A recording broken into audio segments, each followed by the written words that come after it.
Hi, my name is Michael Harris, and I'm the Sustainable Projects Coordinator for Foundation Communities. Today we're going to talk about how you can save on your utility bills simply by changing your behavior. What most people don't know is that half of their energy use is dependent upon their behavior. The other half is dependent upon the built environment. So how old your appliances are, how efficient your AC is. Those things tend to be costly and difficult to upgrade. However, your behavior, on the other hand, is quite easy to change, something you can go home and start doing today.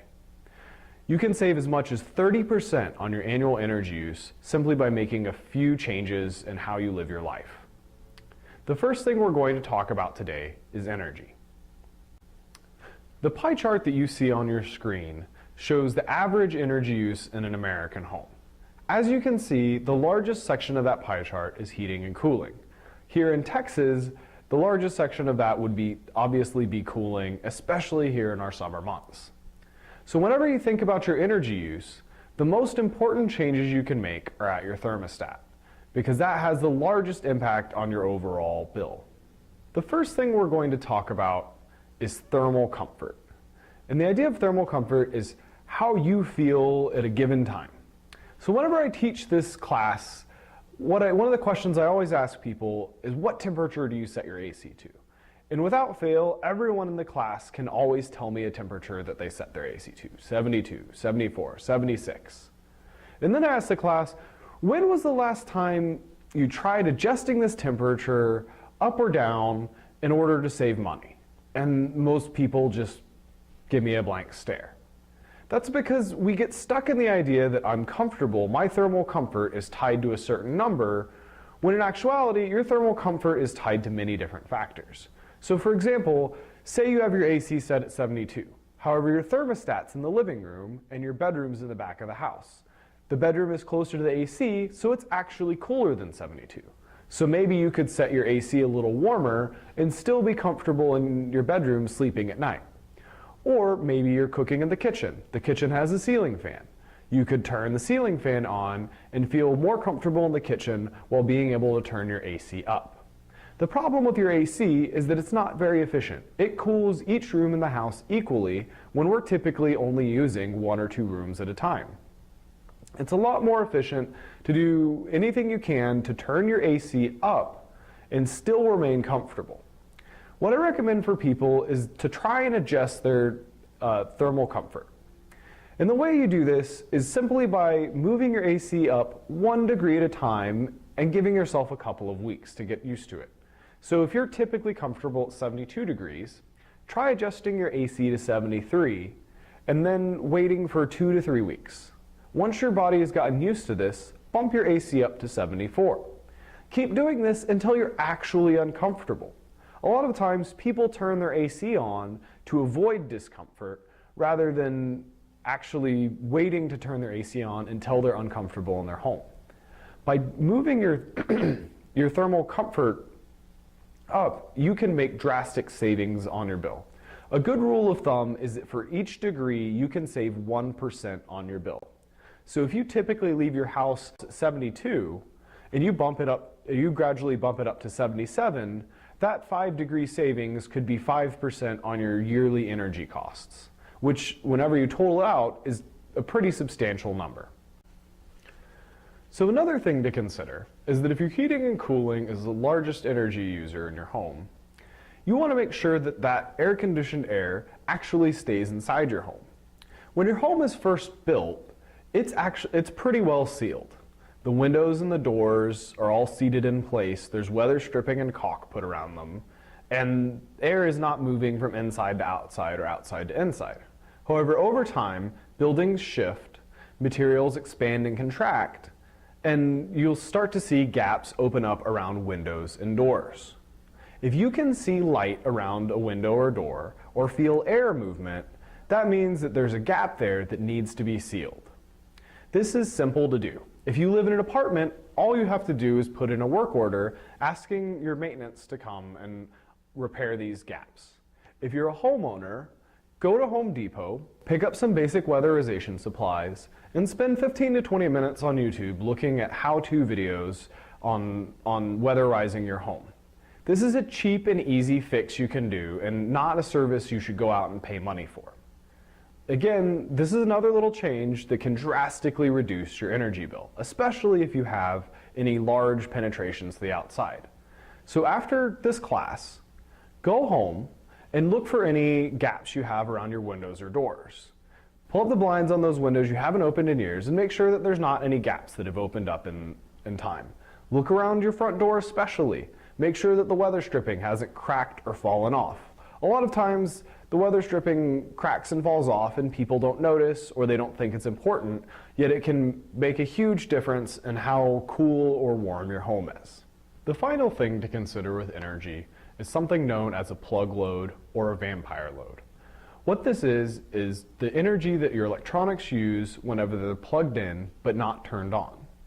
A lot of electronics constantly draw a little bit of energy so that whenever you turn them on, they come on instantly. This is primarily your entertainment electronics. So think things like TVs, stereos, cable boxes, and video game systems. Things like refrigerators, coffee makers, and lamps don't have a plug load. However, your entertainment electronics can have quite a substantial plug load. For example, I've measured some TVs at our properties that are drawing 100 watts. That means that whenever they're turned off, not doing anything, they're drawing 100 watts all the time, just like you would have a 100-watt light bulb turned on all day, every day, just by having the electronic plugged in. And this can be a huge draw whenever you add up all of the electronics in your home. You can get to a pretty large amount of energy being used all day long just by having them plugged in. The good thing about this is that it's a very simple fix. All you have to do is go home and unplug the electronics you don't use every day. And the electronics you do use every day, just be aware that you're paying a convenience charge for leaving that electronic plugged in. Generally, the older and the larger the electronic, the bigger the plug load. Newer electronics tend to be designed a bit better and don't draw as much energy. Another solution is to plug the electronics that you want to use regularly into a power strip. By switching a power strip off, you break a circuit so no energy is able to reach those electronics. That way you can leave everything plugged in, and with a flick of a switch you can let energy get to everything. Now we're going to talk about water. The two charts on your screen show the story of water in Austin over the past decade. The top chart shows the lake levels in Lakes Buchanan and Travis over the past 10 years, and the bottom chart shows the population growth in Austin over the past 10 years. As you can see, the lake levels have been going down consistently, and population is only going up. Again, this is something that you probably personally know is true. You know that we've been in a drought, and you also have noticed that Austin's population has seemed to boom. And so when we're talking about water use, not only are you going to be saving money, there's also a moral issue here. If you don't use water efficiently, if we waste water, then there may not be an Austin in 20 to 25 years, because once the lakes are empty, there is no more water for us. So the chart you see on your screen now is the water use in the average American home.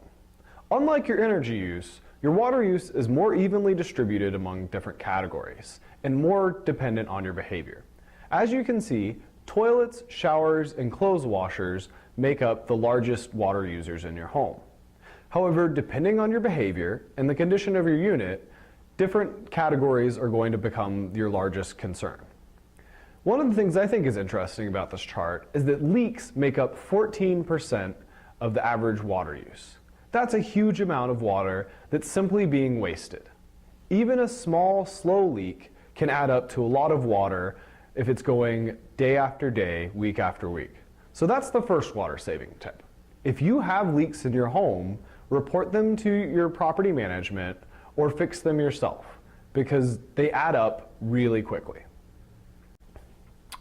So the next thing we're going to talk about are low flow aerators and shower heads. An aerator is the little metal bit that screws onto the tip of your faucet.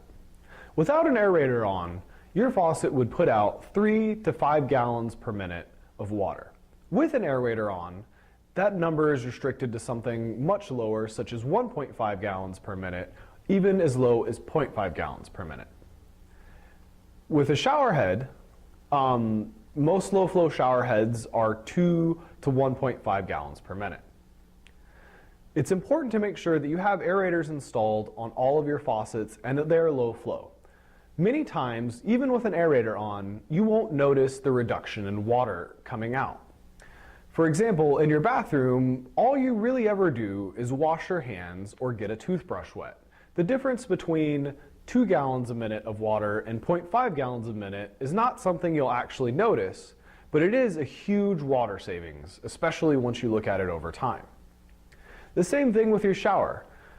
Many older low-flow shower heads did not work that well, and so people got soured on the idea. However, the newer low-flow shower heads are much better designed, and you will often not notice that you're getting less water during your shower. It'll feel the same to you. Our next water-saving tip is to use your dishwasher instead of hand washing your dishes. Because the dishwasher is a closed system, it can be engineered to use very little water per load of dishes. Oftentimes, much less water than you could use washing your dishes by hand. Unless you're living alone, it's almost always more efficient to use your dishwasher once per day to wash all of your dishes. Instead of pre-rinsing your dishes, simply scrape the food off into the trash can. This actually helps your dishwasher clean better, and also will help you use your garbage disposal less, which is another big water waster. Our final water-saving tip is to take shorter showers. An easy way to do this is by getting a shower timer. You can find ones that suction cup to the inside of your shower, or you can just use a kitchen timer. Use something like 5 or 10 minutes to make sure that you're not wasting water in the shower. If you've got kids, try to make it a competition to see who can take the shortest showers and still get clean. In general, taking a shower is going to use far less water than taking a bath.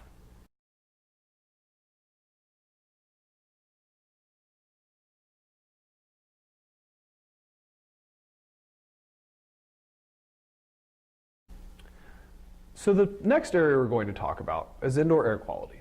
Whenever I say indoor air quality, what I mean is how the air inside your home impacts the health of you and your family. As you can see on this chart, the largest source of indoor air quality issues is inadequate ventilation.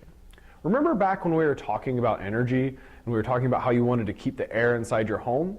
We've actually done a pretty good job of that. However, the unintended side effect of that means that anytime you clean your house or paint a wall, chemicals that are given off during that process stay in the air inside your home. Even if you can't smell them, they're still there. And what they do is over time, they impact the health of your lungs and your body. So by addressing indoor air quality issues in your home, you can both save money and improve the health of you and your family. Our first tip for improving indoor air quality in your home is as simple as opening your windows. This is especially important whenever you're doing things like cleaning or painting inside your home. If the weather outside is too nasty for you to open your windows, try using your exhaust fans. Typically, you're going to find an exhaust fan located above your stove in your kitchen and at least one in your bathroom. Run these whenever you're cooking and cleaning so that they will pull out those harmful vapors and pull fresh air in from outside. So one of the ways you can improve your indoor air quality and save money at the same time is by changing how you clean your home. Of the 80,000 chemicals sold in the United States, only 200 have been tested for safety by the EPA. Additionally, studies are starting to show that chemicals found in household cleaners are linked to cancer, asthma, respiratory illness, and birth defects. The way I like to explain this is if I were to ask you to drink a bottle of Windex, you would flat out refuse. Obviously, that's a terrible idea. However, whenever you're spraying Windex in your home, you're putting those molecules in the air, and then you're breathing them in. So if it's not safe for you to drink, it's probably also not safe for you to be getting it in your lungs as well. That's why we recommend cleaning with vinegar and baking soda and water. These are all common items, they're all safe, they're all foods. There's something that you're comfortable consuming, so it's also safe for you to clean your home with.